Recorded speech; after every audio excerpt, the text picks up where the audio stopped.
Hi all, welcome to our new video. നമ്മുടെ ടോപ്പിക്കിലേക്ക് കടക്കുന്നതിന് മുമ്പ് ഒരു ചെറിയൊരു അപ്ഡേറ്റ് ഉണ്ട്.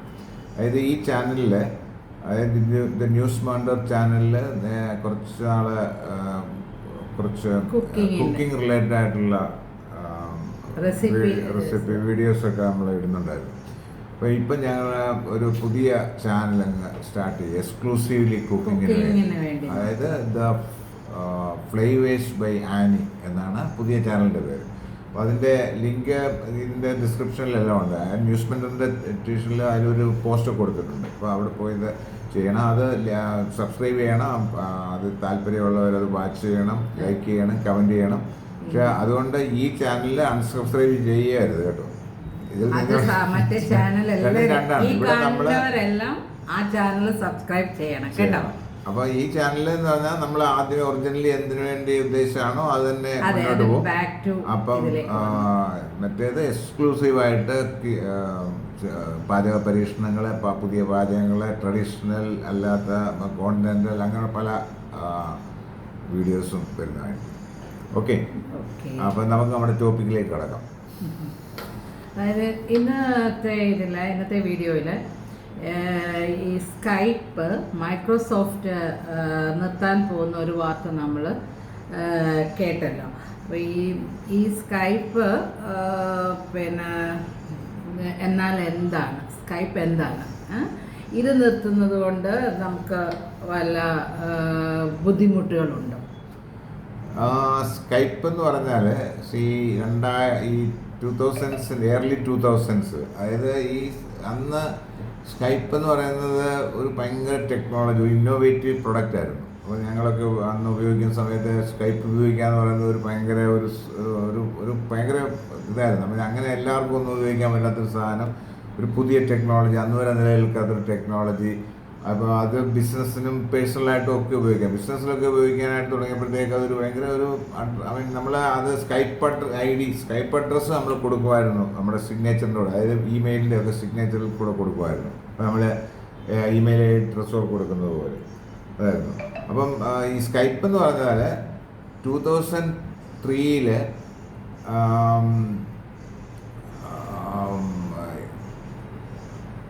രണ്ട് ഫൗണ്ടേഴ്സ് തുടങ്ങിയ, അതായത് സെൻട്രാർ എന്ന് പറയുന്നത്, പിന്നെ ജാനസ് ഫ്രിറ്റ്സ് എന്ന് പറയുന്ന രണ്ട് ആൾക്കാർ തുടങ്ങിയ ഒരു വീഡിയോ കോൾ കോൺഫറൻസിങ് സിസ്റ്റമാണ്, ഇൻസ്റ്റൻറ്റ് മെസ്സേജിങ് ഒക്കെ. ഇപ്പം ചുരുക്കത്തിൽ പറഞ്ഞു കഴിഞ്ഞാൽ നമ്മൾ അടുത്ത കാലത്ത് അതിനുശേഷം 2003 ശേഷം കഴിഞ്ഞ കുറച്ച് വർഷങ്ങളായി നമ്മൾ പരിചയപ്പെട്ട instant messaging, free call apps ഒക്കെ ഉണ്ടല്ലോ. അതായത് വാട്സാപ്പ്, സ്നാപ്ചാറ്റ്, പിന്നെ അത് കഴിഞ്ഞ് വന്ന കോവിഡിൻ്റെ സമയത്ത് ഉയർന്നു വന്ന സൂം, പിന്നെ മൈക്രോസോഫ്റ്റിൻ്റെ തന്നെ ടീംസ്. ഇതിൻ്റെ ഒക്കെ എന്താ പറയുന്നത്, മുത്തച്ഛനാണ് ഈ സ്കൈപ്പ് എന്ന് പറയുന്നത്. അന്ന് അന്നത്തെ ഏറ്റവും വലിയ ഇതെന്ന് വെച്ചാൽ, അന്ന് ഒരു ഇൻ്റർനാഷണൽ കോളൊക്കെ വിളിക്കുക എന്നൊക്കെ പറയുന്നത് ഭയങ്കര എക്സ്പെൻസീവ് ആയിരുന്നു എല്ലാവർക്കും. അപ്പം അത് വിളിക്കുക എന്ന് പറഞ്ഞാൽ ഭയങ്കര എക്സ്പെൻസീവ് ആയിരുന്നു. ആ സമയത്താണ് ഈ വോയിസ് ഓവർ ഇൻ്റർനെറ്റ് പ്രോട്ടോക്കോൾ എന്ന് പറയുന്ന ഈ ടെക്നോളജി ഉണ്ടായിരുന്നു. പറഞ്ഞാൽ ഇപ്പം നമ്മളിപ്പോൾ വാട്സപ്പിൽ കൂടെ, അല്ലെങ്കിൽ പിന്നെ ഇൻസ്റ്റൻറ്റ് മെസ്സേജിൽ കൂടെ, അല്ലെങ്കിൽ മെസ്സഞ്ചറിൽ കൂടെ, അല്ലെങ്കിൽ അതുപോലുള്ള ഇതിൽ കൂടെ വിളിക്കുന്നത് പോലെ അന്ന് വിളിക്കാൻ പറ്റുന്നത്. അതായത് അതിനകത്തുനിന്ന് നമുക്ക് ഫോണിലേക്ക് പോയിട്ട് വിളിക്കാമായിരുന്നു എന്നുള്ളതാണ്. ഫോൺ നമ്പറിലേക്ക് നമുക്ക് വിളിക്കാമായിരുന്നു. ഇപ്പോഴത്തേത് ഇതിനേക്കാളും കുറച്ചുകൂടെ വേറെ വ്യത്യാസമുള്ളായിരുന്നു. നമുക്ക് ഈ ആപ്പിലേക്ക് വിളിക്കാം, ഡെസ്ക്ടോപ്പിൽ നിന്ന് വിളിക്കാം, ലാപ്ടോപ്പിൽ നിന്ന് വിളിക്കാം, അന്നുണ്ടായിരുന്ന മൊബൈലുകൾ, അന്ന് ഫിക്സ് ഫീച്ചർ ഉണ്ടായിരുന്നത് വിളിക്കാം, അങ്ങനെ ഒരു ഇതായിരുന്നു. അപ്പോൾ ഇതിനൊക്കെ മുൻകൂടിയായിട്ട് വന്നൊരു സംഭവമാണ്. അപ്പോൾ അത് അന്നത്തെ കാലത്ത് ഫ്രീ കോള് ചെയ്യാമായിരുന്നു, ഒരു രാജ്യത്ത് നിന്ന് വേറെ രാജ്യത്ത്. ഒരു ഭയങ്കര ഇതായിരുന്നു, പേഴ്സണൽ യൂസിനൊക്കെ അത് ഭയങ്കരമായിട്ടുള്ള ഒരു റവല്യൂഷണറി ഒരു സിസ്റ്റമാണ്, ഒരു പ്രൊഡക്റ്റായിരുന്നു, അല്ലെങ്കിൽ ഒരു ആപ്ലിക്കേഷനായിരുന്നു. മനസ്സിലായില്ലേ? അത് ഇപ്പം അതിന് 3.5 കോടി 3.6 കോടി സബ്സ്ക്രൈബേഴ്സ് ഉണ്ടെന്നാണ് പറയപ്പെടുന്നത്. അപ്പോൾ നമ്മൾ ചോദിക്കും എന്തായാലും നിർത്തുന്നത്. അതിനു മുമ്പ് ഈ 2003 തുടങ്ങിയത് 2005 eBay എന്ന് പറയുന്ന കമ്പനി അത് ഏറ്റെടുത്തു. അതൊരു 2.6 ബില്യൺ, അന്നത്തെ കാലത്തെ ബില്യൺ US$ആണത് വാങ്ങിച്ചത്. അതിനുശേഷം ചില മാറ്റങ്ങളൊക്കെ ഇൻവെസ്റ്റ്മെൻറ്റിലുണ്ടായെങ്കിൽ 2011 മൈക്രോസോഫ്റ്റ് ഇതിനെ 8.5 ബില്യൺ, അവരുടെ ഏറ്റവും വലിയ ഒരു വൺ ഓഫ് ദ ഏറ്റവും ബിഗ് ടിക്കറ്റ് ടേക്ക് ഓവർ ആയിരുന്നു, ബൈ ഔട്ട് ആയിരുന്നു, അത് വാങ്ങിച്ചു. അപ്പം അന്നൊന്നും ഈ നമ്മുടെ വാട്സപ്പോ ഇതുപോലുള്ള ഒരു ഇൻസ്റ്റൻറ്റ് മെസ്സേജിങ് അല്ലെങ്കിൽ വീഡിയോ കോൺഫറൻസിങ്ങോ അല്ലെങ്കിൽ കോൾ ചെയ്യാവുന്ന ഇങ്ങനത്തെ ആപ്പുകളൊന്നും അന്നില്ല, മനസ്സിലായില്ലേ? അപ്പം അന്ന് ഇതായിരുന്നു ആൾക്കാർ ഉപയോഗിച്ചിട്ടുള്ളത്. പേഴ്സണലായിട്ടുള്ള കോളുകൾക്കും ബിസിനസ്സിനൊക്കെ വീഡിയോ കോൺഫറൻസ് ചെയ്യാൻ അല്ലെങ്കിൽ ഇങ്ങനെയൊക്കെയുള്ള കാര്യങ്ങൾക്ക് ഉപയോഗിച്ചുകൊണ്ടിരുന്ന ഒരു ആപ്ലിക്കേഷനായിരുന്നു അത്. മൈക്രോസോഫ്റ്റ് ഏറ്റെടുത്തപ്പോൾ ആൾക്കാർ വിചാരിച്ചു അത് ഭയങ്കരമായിട്ട് അവർ ഡെവലപ്പ് ചെയ്യും, ഇത് ഭയങ്കര പ്രൊഡക്റ്റ് എൻഹാൻസ് ചെയ്യും, ഭയങ്കര ഫീച്ചേഴ്സ് ഉണ്ടാകും. കാര്യം അവർ ഇത്രയും വിലയ്ക്ക് കൊടുത്ത് വാങ്ങിച്ചല്ലേ, 8.5 ബില്യൺ US$, വാങ്ങിച്ചു. അവർക്ക് ഇഷ്ടം നല്ല പൈസ ഉണ്ട്, ക്യാഷ് റിച്ച് കമ്പനിയാണ്, സോ ദേ വുഡ് ഡെവലപ്പ്. പക്ഷേ നടന്നില്ല. അത് എന്തുകൊണ്ടാണെന്ന് ചോദിച്ചാൽ പല രീതിയിൽ അവർ ട്രൈ ചെയ്തു, അതിൻ്റെ ലോഗോ ഒക്കെ മാറ്റി, പിന്നെ ചില ഫീച്ചേഴ്സൊക്കെ കൊണ്ടുവന്നു. പക്ഷേ things didn't work out the way അവരുദ്ദേശിച്ച പോലെ കാര്യങ്ങൾ നടന്നില്ല എന്നുള്ളതാണ് സത്യം. അങ്ങനെയാണ് പിന്നീട് ഇത് വന്നു, വാട്സപ്പ് വന്നു, പിന്നെ അങ്ങനെ കുറേ പ്രൊഡക്റ്റ് വന്നു, ടെലിഗ്രാം, അങ്ങനെ കുറേ പ്രൊഡക്ട്സൊക്കെ വന്നു. പിന്നെ കോവിഡ് സമയത്ത് വീഡിയോ കോൺഫറൻസിങ്, അതിൻ്റെ ഒരു ടീം കൊളാബറേഷൻ ടൂൾ എന്ന് പറയുന്ന ഇപ്പോൾ ഈ സൂം വന്നു. സൂമിനകത്തേക്ക് ഈ സ്കൈപ്പിലുണ്ടായിരുന്ന ഒത്തിരി സബ്സ്ക്രൈബേഴ്സ് മൈഗ്രേറ്റ് ചെയ്തു. അങ്ങനെ അത് പിന്നെയും സ്കൈപ്പിനെ അത് തിരിച്ചടിയായി. പിന്നെ അത് കഴിഞ്ഞപ്പം എന്ത് ചെയ്തു, ഈ സൂമിനെ പ്രതിരോധിക്കാൻ വേണ്ടി മൈക്രോസോഫ്റ്റ് ടീംസ് തുടങ്ങി.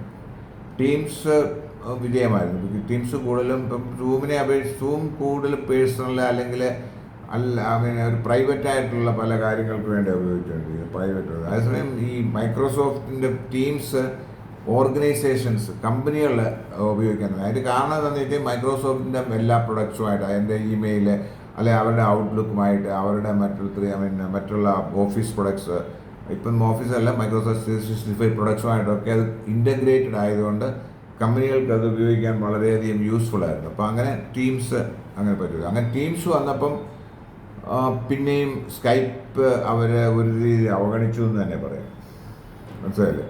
അപ്പം ഇപ്പം അവർ മെയിൽ ഇത് റിട്ടയർ ചെയ്യണമെന്ന് പറഞ്ഞാൽ കുറച്ച് കാര്യങ്ങളൊക്കെ ഇപ്പോഴും പോകുന്നുണ്ട്. ബിസിനസ്സിൻ്റെ കുറേ സ്കൈപ്പ് ഫോർ ബിസിനസ്സൊക്കെ കുറച്ച് നാളൂടെ പോകും. പക്ഷേ നമ്മൾ ഇതുവരെ അറിഞ്ഞിരുന്ന സ്കൈപ്പ് എന്ന് പറയുന്ന പ്രൊഡക്റ്റ് ഈ May 5 കൂടി തിരോധാനം ചെയ്യപ്പെടും. അതാണ്. അപ്പം ഇത് ഒരു പലർക്കും ഇത് നോസ്റ്റാൾജിയാണ്. അത് മേ ബി ഇപ്പോഴേ ഒരു 40s ആൻഡ് എബോവിലൊക്കെ ഉള്ള ആൾക്കാരെ സംബന്ധിച്ചോളം അതൊരു നോസ്റ്റാൾജിയാണ്. അവർ ആദ്യമായിട്ട് ഉപയോഗിച്ച ഒരു വീഡിയോ കോൺഫറൻസിങ് അല്ലെങ്കിൽ കോൾ ആപ്പാണ് വോയിസ് ഓവർ ഇൻ്റർനെറ്റ് പ്രോട്ടോക്കോളിൽ വർക്ക് ചെയ്ത പ്രൊഡക്റ്റ്. പിന്നെ അന്ന് ബിസിനസ് ആവശ്യങ്ങൾക്ക് വേണ്ടി കണക്ട് ചെയ്യാൻ വേണ്ടി ഉപയോഗിച്ചത്. അന്ന് അതൊരു വലിയൊരു പ്രസ്റ്റീജിയസ് സംഭവം കൂടെ ആയിരുന്നു. വലിയൊരു ആൾക്കാർക്കൊരു ഒരു ഗവൺമെൻറ് എന്ന് പറയുന്ന പോലൊരു സാധനമായിരുന്നു ഇത് ഉപയോഗിക്കാമെന്നൊക്കെ പറയുന്നത്. അത് അന്ന് ടെക്സാവി ആൾക്കാർക്ക് അത് ചെയ്യാൻ പറ്റും. പക്ഷേ അത് വളരെ യൂസർ ഫ്രണ്ട്ലി ആയിരുന്നു എന്നുള്ള വേറെ സത്യം. അപ്പം അങ്ങനെയാണ് ആ പ്രൊഡക്റ്റ്. അപ്പോൾ അതൊരു നോസ്റ്റാൾജിയാണ്. അത് പോകുന്നത് ഒരു വിഷമം എന്ന് പറഞ്ഞാൽ എന്താണ്, നമ്മളൊക്കെ ആദ്യം ഉപയോഗിച്ച ഈ പറഞ്ഞ ഇന്നത്തെ കാലത്ത് കാണുന്ന പല പിന്നെ എൻ്റെ ഒരു മുത്തച്ഛനായിരുന്ന ഒരു സംഭവം, നമ്മളൊക്കെ അന്ന് വേറെ ഒരു കോമ്പറ്റീറ്ററും ഇല്ലാതെ അത് മാത്രം ഉപയോഗിച്ചിരുന്ന ഒരു കാലഘട്ടം, അല്ലെ ആ കാലഘട്ടത്തുണ്ടായിരുന്ന ഒരു ആപ്പ് ഇല്ലാതാവുകയാണ്. അപ്പം അതാണ് സ്കൈപ്പ് എന്ന് പറയുന്നത്. സ്കൈപ്പ് എന്ന് പറയുന്നതിൻ്റെ ടെക്നോളജി പഴയതാണ്. ഇപ്പം നമ്മൾ വിചാരിക്കും ഈ പല ആൾക്കാരും ഈ സ്കൈപ്പിനെ അങ്ങ് മറന്നുപോയി. അവർ ഇങ്ങനൊരു സംഭവം ഉണ്ടോ എന്ന് വിചാരിക്കത്തില്ല. അപ്പം നമ്മൾ ഈ വാട്സപ്പ്, പിന്നെ ഈ മറ്റുള്ള ഇതുപോലെ വാട്സപ്പും പിന്നെ ടീംസും സൂമും അങ്ങനെ ഒത്തിരി സ്നാപ്ചാറ്റ് അങ്ങനെ ഒത്തിരി പ്രൊഡക്ട്സ് ഇത് ആപ്ലിക്കേഷൻ വന്നപ്പം ഇതൊക്കെ ഭയങ്കര പുതിയ ടെക്നോളജിയാണ്, ഇത് ഒരു റവല്യൂഷണറി ആണെന്നൊക്കെ പറയുമ്പം ഞാൻ ശരിക്കും ആലോചിക്കുമായിരുന്നു, ഇത് പണ്ട് നേരത്തെ ഉണ്ടായിരുന്നല്ലോ സ്കൈപ്പ് എന്ന് പറയുന്ന രൂപത്തിൽ, മനസ്സിലായില്ലേ? അപ്പോൾ അതാണ് പറഞ്ഞത്. അപ്പോൾ ഇതുകൊണ്ട് എന്തോ ദോഷം ഉണ്ടാവുമെന്ന് ചോദിച്ചാൽ പ്രത്യേകിച്ചൊന്നും ദോഷം ഉണ്ടാകാനില്ല. കാര്യം എന്ന് വെച്ചാൽ ഇപ്പോൾ അതിന് ഓൾട്ടർനേറ്റീവ് പ്രൊഡക്ട്സ് ഉണ്ട്, വേറെ ഇഷ്ടംപോലെ പ്രൊഡക്ട്സ് ഉണ്ട്. അന്നത്തെ കാലത്ത് അത് വേറെ ഒരു പ്രൊഡക്ട്സും ഇല്ലായിരുന്നു. അതുകൊണ്ട് പ്രത്യേകിച്ച് ദോഷങ്ങളൊന്നും ഉണ്ടാകുന്നില്ല എന്ന് പറയാം. കാര്യം നമുക്കതിന് ഓൾട്ടർനേറ്റീവായിട്ടുള്ള ഇത് ഇഷ്ടം പോലെ ഉണ്ട്. അത് തന്നെയല്ല, കുറേ നാളുകളായിട്ട് എസ്പെഷ്യലി ഈ കോവിഡിന് ശേഷം വേറെ ഒത്തിരി ഇത് വന്നതിന് ശേഷം സ്കൈപ്പ് അങ്ങനെ കാര്യമായിട്ടൊന്നും ആൾക്കാർ ഉപയോഗിക്കുന്നില്ലായിരുന്നു. പക്ഷേ അതിനൊരു 3.6 പിന്നെ കോടി ആൾക്കാർ പിന്നെ സബ്സ്ക്രൈബേഴ്സ് ഉണ്ടായിരുന്നു എന്നുള്ളതൊരു കാണാം. അവരെല്ലാം ഉപയോഗിക്കുന്നുണ്ടായിരുന്നു നടത്തില്ല. അവരൊക്കെ പഴയ സബ്സ്ക്രൈബേഴ്സ് ആയിരിക്കും, മനസ്സിലായി. അപ്പോൾ അത്രേ ഉള്ളൂ ഇതിനെപ്പറ്റി പറയാം. ഒരു പുതിയൊരു കാര്യം വന്നു. അതല്ല, ഒരു സർട്ടൻ സെക്ഷൻസ് ഓഫ് ആൾക്കാർക്ക് അതിനെപ്പറ്റി കുറച്ച് ഒരു നൊസ്റ്റാൾജിയ ഉണ്ട്. അവർക്കറിയാവുന്ന യൂസ് ചെയ്തിട്ടുള്ളതായിരിക്കും. അപ്പം അതിനുവേണ്ടി ചുമ്മാതെ ഒരു ഇൻഫർമേഷൻ തന്നേ ഉള്ളൂ. ഓക്കെ, ഞങ്ങളൊരു പുതിയ ഒരു വീഡിയോയുമായിട്ട് നിങ്ങളുടെ അടുക്കൽ വരും. അതും ഇതേപോലെ തന്നെ വളരെ ഇൻഫർമേറ്റീവായിട്ടുള്ള എന്തെങ്കിലും ആയിരിക്കും. അപ്പോൾ നിങ്ങൾ തീർച്ചയായിട്ടും ഈ വീഡിയോ കണ്ടിരിക്കണം, പിന്നെ ഷെയർ ചെയ്യണം, സബ്സ്ക്രൈബ് ചെയ്യണം. അതിനേക്കാൾ ഉപരി കാണുന്നവർ തീർച്ചയായിട്ടും അതിനെപ്പറ്റി കമൻറ്റ് എഴുതണം. ഫീഡ്ബാക്ക് തന്നെങ്കിലേ നമ്മൾക്കത് ചേഞ്ചസ് വരുത്തണമെന്നുണ്ടെങ്കിൽ ചെയ്യാൻ പറ്റത്തുള്ളൂ. അല്ലെങ്കിൽ ഞങ്ങൾ ആ ഫ്ലോയിൽ അങ്ങനെ അങ്ങ് പോകും.